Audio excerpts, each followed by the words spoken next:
Yeah, it was such a nice bike. And I'm saying it was because everything that is left from this bike is this.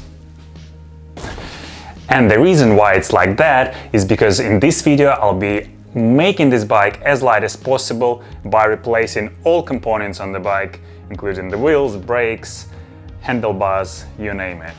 The bike in stock weighs 15.5 kilograms. Let's see if I can make it as light as Orbea M30, which is a carbon equivalent of this bike and weighs 12.5 kilograms. 3 kilograms is not a joke, especially when you don't change the frame set, but we're changing everything else. So let's see if we can make it. In one of my previous videos where I was upgrading my full suspension Scott Spark to sub 9 kilograms, people were saying that it would be good to see the price of the components. So in today's video I'll be showing the price I paid for the components. Quite a few of them I bought on eBay, so it was cheaper than the retail price. As you can see, I still have the brakes on the bike, but it doesn't mean I don't want to remove them. I still want to replace them and put something lighter. But I will use the hoses of these brakes to pull through the cable inside the frame because it has internal cable routing. So hopefully I can use those cables then to reroute my new brakes a bit easier. To help with the internal cable routing, I have this kit which I bought on eBay. Basically you attach it to your old hose, pull the hose through the frame, and then you've got this inside your frame. And then you attach the new hose to the other side of this cable and just pull it back. Here we go. For the brakes I chose Formula R1. You may have remembered them from my previous video with Scott Spark. I put them on my mountain bike and they're pretty powerful and very light. This is an older version with a different lever type, but they still work great. And they're very light. It did work. So we managed to save about 100 grams just on the brakes, which is pretty good. I've also replaced this. This is a fork bung, and the original one weighs 32 grams, and I put the 7-gram fork bung. If you haven't watched my previous video about 5 tips of how to make your bike lighter without breaking the budget, this was one of the tips. And the next part I will upgrade would be the handlebars. And for the handlebars I chose Eastern Heaven, which is a cross-country full carbon handlebars with a 20mm rise because I wanted a more upright position on the bike. It's much lighter than the original handlebars. I cut it to 650mm. In my view, this is the perfect width for the city. It still gives you a lot of control of the bike, but at the same time it's not too wide, so you can move freely in traffic. Measure twice, cut once. Now when the brakes are on the bike, we can move on to installing the group set. This bike came with Shimano Diora 10-speed rear mag and shifter, and I'll be switching to SRAM XX1 11-speed group set. Obviously SRAM XX1 is very light because it's a top offering from SRAM in 11-speed group sets. It is also very expensive if you buy it new, but as always I searched on eBay, and if you're patient then you can find some good deals. So I spent just £130 for both the shifter and the rear mag. Let's put the shifter on and then I can finally connect this one last cable.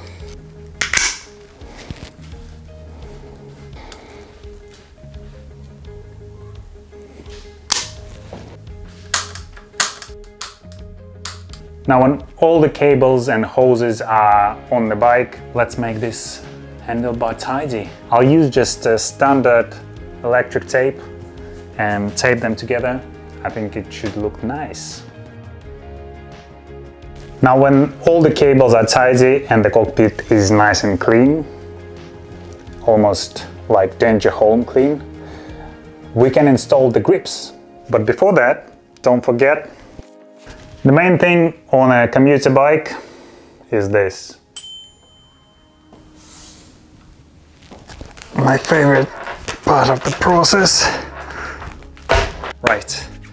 Before I continue with upgrading the bike, I want to put some decals on the frame. I designed them the same way I did for my Scott Spark, and if you haven't watched the video, the link will be there. It's a simple process, you just need a plotter and a piece of vinyl. So let's put the stickers on.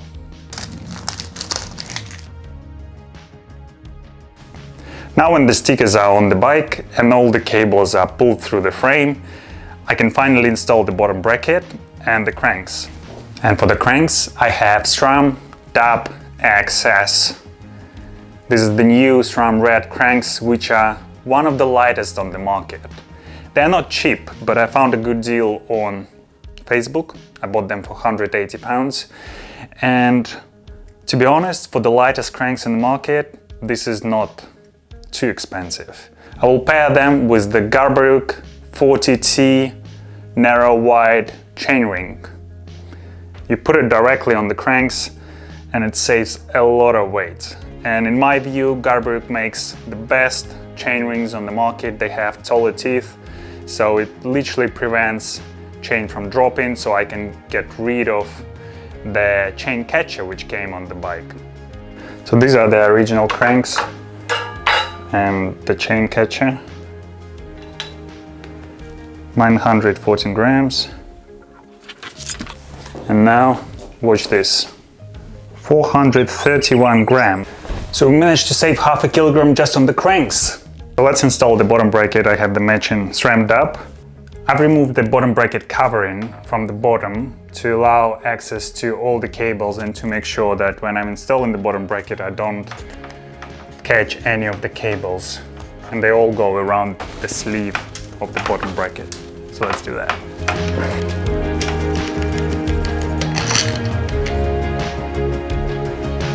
Some grease on the cranks and we can finally put them on the bike.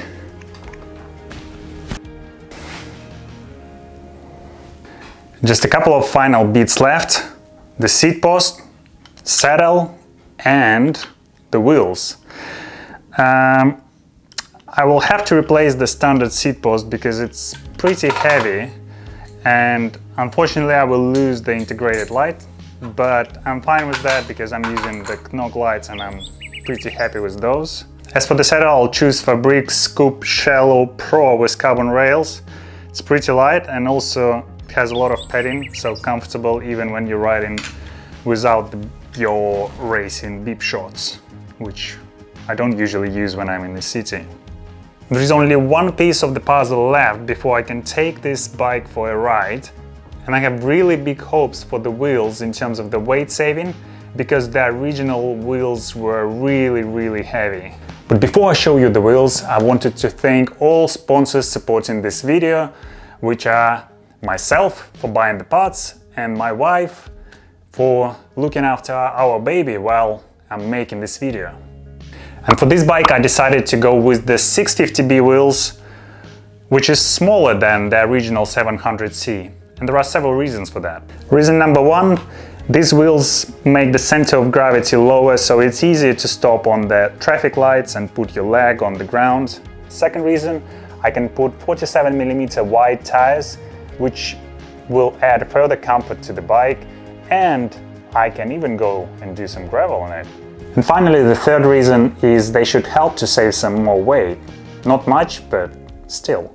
Front wheel is built on DT Swiss 240 straight bull hub, stance crest, ultralight rim, which is approved for cross-country racing.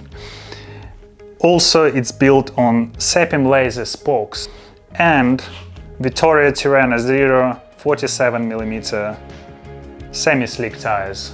I will run these wheels with the tubes, and I put 2 per liter because they are the lightest possible and the best weight saving per pound spent. The rear wheel has been built using the same tire and the tube, but I decided to go with the thicker spokes and also brass nipples rather than aluminium nipples. Also, it has an Enduro stance arch rim, which is even wider than stance crest, but a bit heavier, but also it is stronger because on the rear we have the motor, so the wheel needs to be really strong.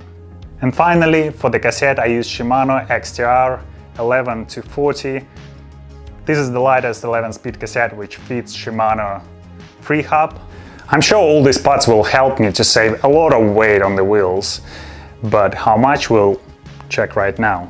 This is the front, 1.33 kilograms, which is minus almost a kilogram just on the front wheel.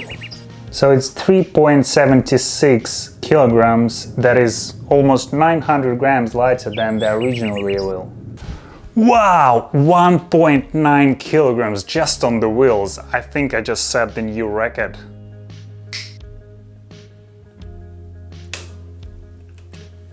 The bike is ready.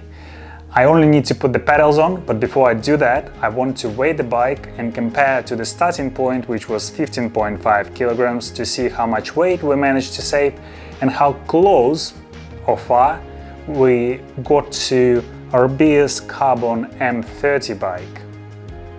But before I do that, one final point.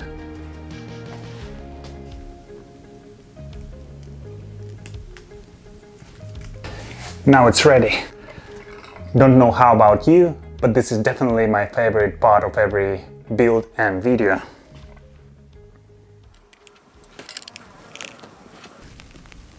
$12.48 kilograms. This is just over 3 kilograms. I'm definitely happy about the result. So now it's time to put the pedals on and take the bike for a ride and see whether it rides as nice as it looks. Let's do it. Oh crap, the battery is down. I need to charge it first. Electric bikes.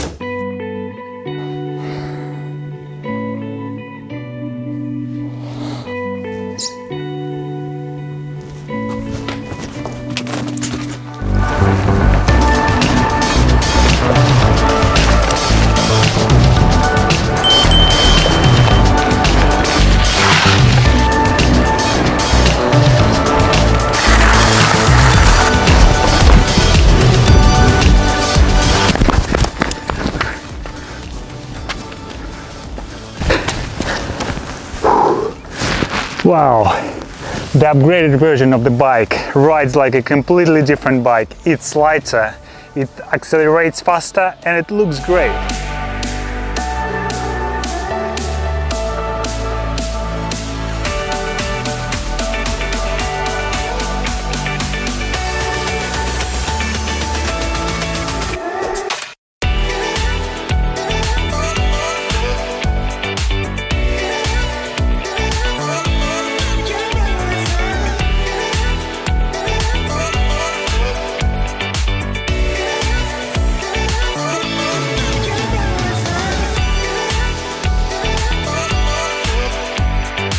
In videos where I'm upgrading my bikes, some people leave comments like, yeah, it's a very light bike, but how much did you spend on it?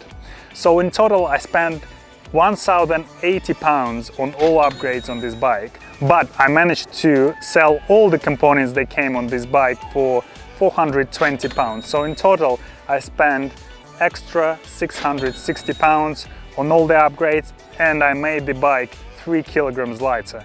In my view, this is absolutely worth it, but let me know in the comments down below what you think about these upgrades and whether it's worth the money.